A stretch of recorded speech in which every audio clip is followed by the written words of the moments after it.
নটাতে মা ফাতেমা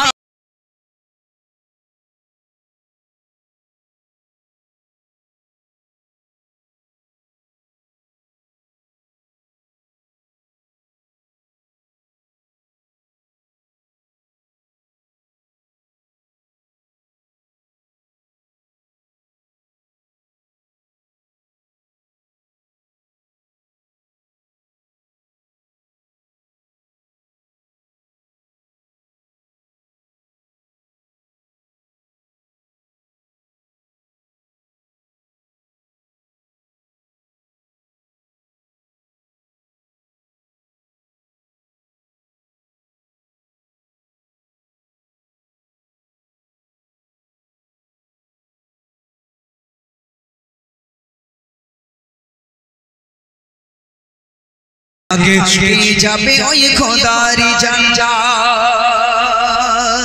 নূহ পাকের টোটাল সন্তান সংখ্যা কতজন ছিল বলতে পারবেন? হ্যাঁ, নূহ পাক সাল্লাল্লাহু আলাইহি ওয়াসাল্লাম সন্তান সংখ্যা কতজন ছিল? টোটাল সন্তান সংখ্যা কতজন ছিল বলতে পারলে আমার তরফ থেকে একটা গিফট থাকবে। বলতে পারলে বলো কে আছে? নূহ পাক সাল্লাল্লাহু আলাইহি ওয়াসাল্লামের সন্তান সংখ্যা টোটাল সন্তান কতজন ছিল? মেয়ে এবং ছেলে মিলে। উঠে দাঁড়াও বাবা, দাঁড়াও একটু শোনা। কি নাম তোমার শোনা? হ্যাঁ, সাইফুদ্দিন। বাহ বাহ, যাক আমার নামের নাম মিতে। মিতে আমার, তাই তো? যাক মাশাআল্লাহ। আচ্ছা মিতে, তুমি কি জেনে বলেছো না জেনে বলেছো? জেনে বলেছো, মাশাআল্লাহ। আচ্ছা ও বলে 7 জন, আর কেউ কি কম বেশি কিছু হবে? হবে? ওরা এখনো সাইফুদ্দিন এখনো হয়নি। কে বলবে? হ্যাঁ, এখানে সেলিব্রিটি খুব চাল দেখতে ওর তুল্য মানে নিশ্চয়ই কিছু একটা আছে, আর বলা যাবে না বেশি। Exactly, absolutely right answer to আমার মিতে সাইফুদ্দিন। 7 জন সন্তান সংখ্যা ছিল। বলতে পারবো শোনা? মিতে বলো তো দেখি, কতজন মেয়ে কতজন ছেলে জানো? 4 জন মেয়ে 3 জন ছেলে। এক্স্যাক্টলি, অ্যাবসলিউটলি রাইট, মাশাআল্লাহ, খুব সুন্দর, খুব খুশি হয়েছি। একেবারে মানে রাইট বলেছে, কি সুন্দর, কোনো বাদবাদী কিছু না, একদম সঠিকটা বলেছে। অসংখ্য ধন্যবাদ সাইফুদ্দিনকে। আমার শেষ হলে, হ্যাঁ আমার অনুষ্ঠান শেষ হলে আমার সঙ্গে একটু দেখা করো, তোমাকে একটা আমার গজলের বই দিয়ে যাবো, ঠিক আছে? গাড়িতে আছে, এখানে নেই, গাড়িতে ইনশাআল্লাহ তোমাকে দিয়ে যাবো, ঠিক আছে? ওর মা বাবাকে আমি বলবো ওকে একটু ভালো করে পড়াশোনা করাবেন। সাইফুদ্দিন নামের ছেলেদের বেশিরভাগ ম্যাক্সিমাম দেখবেন যেখানে যা আসে ব্রেন ভালো হয়, দেখেছি আমি তো। এদের পেছনে একটু খাটলে আরো ভালো হবে, ঠিক আছে? তুমি বসো, দেখা করবে শেষে। তো হযরতে মা ফাতেমার 4 বোনই ছিল।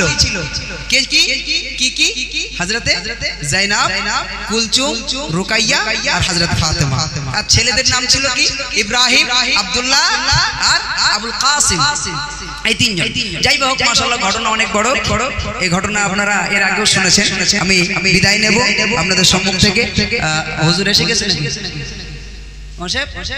হুজুর এসে গেছেন? যাক মাশাআল্লাহ। তো আমাদের ইমাম সাহেবও আছেন, তিনিও কিছু বলবেন। একা আমি সব খাবো বললে তো হবে না, আমি তো অনেকক্ষণ সময় তার সময় আমি খেয়েছি। চলুন যাওয়ার বেলায় ছোট্ট একটা গজল গাই, ইনশাআল্লাহ বিদায় নেব। পূর্ণ হ্যাঁ, দয়ার নবী রাস্তা দিয়ে হেঁটে হেঁটে যায়। ওরে খোদা রে, সব ঘটনামূলক গজল রিকোয়েস্ট করলে এখন বলবো ওইটা। আচ্ছা, মানে ইউটিউবে রিকোয়েস্ট আছে? আচ্ছা, ঠিক আছে, চলুন। একজনের রিকোয়েস্ট আছে দয়ার নবীজির রাস্তা দিয়ে, আমার নিজের লেখা গজল, এখান থেকে 2-3 বছর আগে। তো সেই গজলটি শুনতে চেয়েছেন, ছোট্ট করে বলছি, শুনতে থাকুন। দয়ার নবীজির রাস্তা দিয়ে হেঁটে হেঁটে যাই, সেই পথে উম্মে জামিল কাটা যে বিছায়। দয়ার নবীজি রাস্তা দিয়ে হেঁটে হেঁটে যায়, সেই পথে উম্মে জামিল কাটা যে বিছায়। রজনী সেদিনে উম্মে জামিল জঙ্গলেতে যায়, বিষাক্ত সব কাটা এনে সেই পথে বিছায়।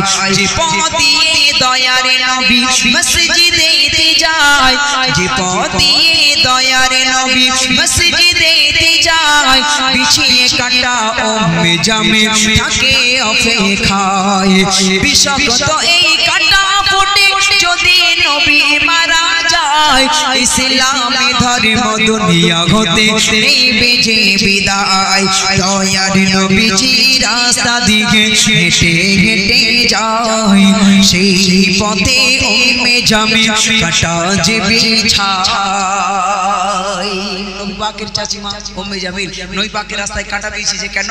বিষাক্ত কাটা নবী পাকের পায়ে ফুটবে, নবীর গা পচে যাবে, নবী মারা যাবে, ইসলাম ধর্ম এখানেই শেষ হয়ে যাবে। এটাই ছিল কাফেরদের বাসনা।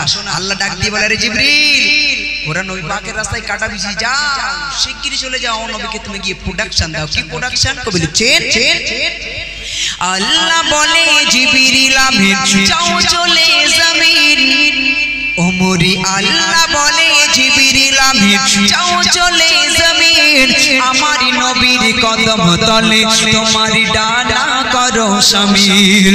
জিবরিল আমিন বলে নবী আর এগিয়ে যাবে না, আর উম্মে জামিল কাটা বিছায়, আমি বিছায় দুই ডানা। দয়ার নবী প্রেমের ছবি ডানার উপর কেটে যায়, আর উম্মে জামিল তাকিয়ে দেখে কেন কাটা ফোটে নাই। দয়ার নবীজি রাস্তা দিয়ে হেঁটে হেঁটে যায়, সেই পথে উম্মে জামিল কাটা যে বিছায়। দয়ার নবীজি রাস্তা দিয়ে হেঁটে হেঁটে যায়, সেই পথে উম্মে জামিল কাটা যে বিছায়। ইউটিউবে যিনি রিকোয়েস্ট করেছেন ভাই এতটুকুই থাক, কারণ বক্তা